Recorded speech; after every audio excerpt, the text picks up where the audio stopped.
Watch Marjorie Taylor Greene prove that Democrats actually have the higher ground.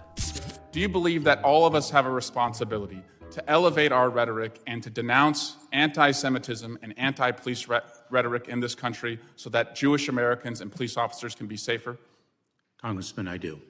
That was quite entertaining from someone that had a sexual relationship with a Chinese spy, and everyone knows it. But I move to take her words down. Completely inappropriate. Yeah, stand by just a second while we research the rule. Give me just a second. Jeez Louise, Marge, you couldn't even denounce anti-Semitism and anti-police violence rhetoric. But it gets worse. Congresswoman, let me assure you that we're not letting it go on. We are fighting this. No, I reclaim my time. You're a liar. You are letting this go on, and the numbers prove it. You can't lie about the facts, Secretary Mayorkas. While you live in denial and sit over there with this attitude that you're doing everything right, you are killing Americans with your policies. And that is a fact. Your policies are killing people, over 300 Americans a day. No, Secretary Mayorkas, you are a liar. And denial is the river in Egypt. I'm Marjorie Taylor Greene. Listen to me. But then this happens. My understanding is if words are taken down, that means that the member can no longer speak in whatever the proceeding is that those words were said. Personal inquiry, point of personal inquiry. There's no such thing. Stand by just a second.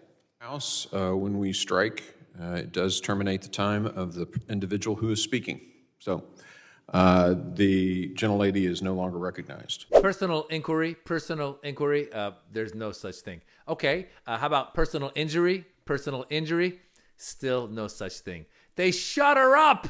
Her own people had to shut her up. That was a Democratic congressman saying that because of her lack of decorum, calling Secretary of Homeland Security Mayorkas a liar, it led to then eventually her words being struck from the records. Basically, she couldn't talk anymore. She lost her time.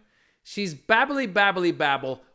How did this woman end up in Congress? That's the bigger question. I think it has something to do with redistricting. I'm not quite sure.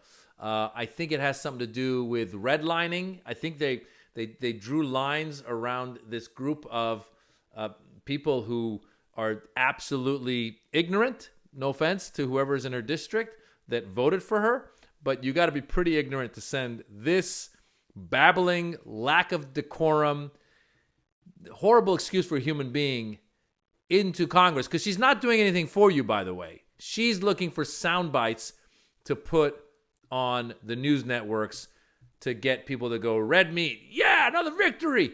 She tweets all day long. I don't know how someone has enough time to tweet as much as Marjorie Taylor Greene tweets and still get stuff done.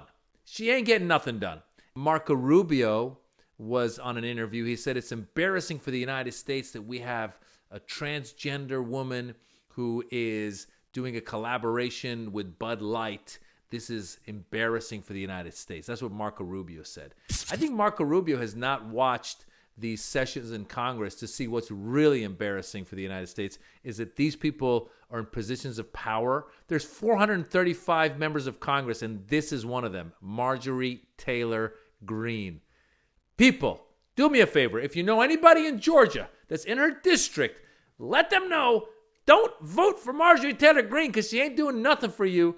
And they're shutting her up. They don't even want to hear the Congress, her own people don't want to hear her. So I'm embarrassed to have her represent anyone in America, and I feel bad for the district that she represents. But this is the Republican Party we're dealing with right now, and if you're a Republican, you better think twice about who you vote for next. You should vote for someone who will do something for you.